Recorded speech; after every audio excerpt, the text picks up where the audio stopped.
Machite Mwaluko Mgulambwa ni mkulima aishie kwenye mji mdogo wa Kibaigwa ulio katika wilaya ya Kongwa mkoani Dodoma. Alianza shughuli za kilimo miongo miwili iliyopita, hatua ambayo imemwezesha kuitunza familia yake pasipo kutetereka. Wakati msimu wa kwanza kilimo ukiwa umewadia, Machite anashangazwa na madai ya serikali kupitia kwa mkuu wa wilaya ya Kiteto Martha Umbula ya kumtaka yeye na wenzake kuhama kwenye makazi na mashamba kwa lengo la kupisha eneo linalodaiwa hifadhi ya taifa.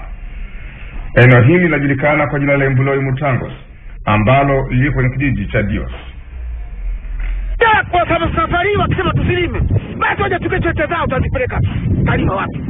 Waje wachukue, hata kama tumetoa hela kidogo kidogo, waje tu wachukue, ina hela zao waende nazo, kila kitu waende nacho. Unaona bwana, yani hela zao waende nazo, mateka waende nayo, alafu basi hatuna sasa tutafanyaje? Waje wachukue mateka waondoke nayo yote tuliokopa watu wachimba tetesi ya zamani, hata ile zamani wataka waje wachukue waende nayo.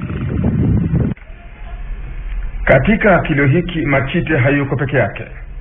Na hili shamba tumelisi kupitia kwa babu yetu Mzee Rashid, ambao ndio walikuwa viongozi wa eneo hili hapa. Walikuwa wazao, yani walituleta sisi kutoka kijijini kuja huku mwaka kama 1982. Mimi ndo nafika eneo mara ya kwanza kuja huku. Ni mwenyeji wa eneo hili kwa sababu nimekulia miaka yote hiyo, nimekulia nikiwepo hapa. Na nilifahamu ile eneo yani kama mwenyeji wa hapa, na miaka yote tunalima sisi tukiwepo hapa. Kuna wazee ambao walikuwepo hapa kipindi hicho kabla hamna vitongoji wala vijiji. Kuna mzee Rashidi, kuna mzee Mwakatonga, kuna mzee Mbogo, kuna mzee Mwanziku, ndio walikuwepo eneo wenyeji wa maeneo haya. Sasa tunakuja kushangaa sasa hivi tunaambiwa sisi tutoke huku twende wapi? Na sisi tumezaliwa huku, tumekulia huku, maisha yetu ni huku.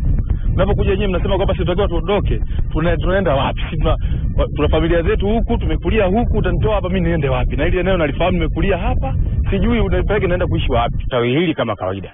Tukashangaa wale mabwana wamekuja bila huruma, wakachoma mpaka na bendera ambayo tulikuwa tumetundika pale.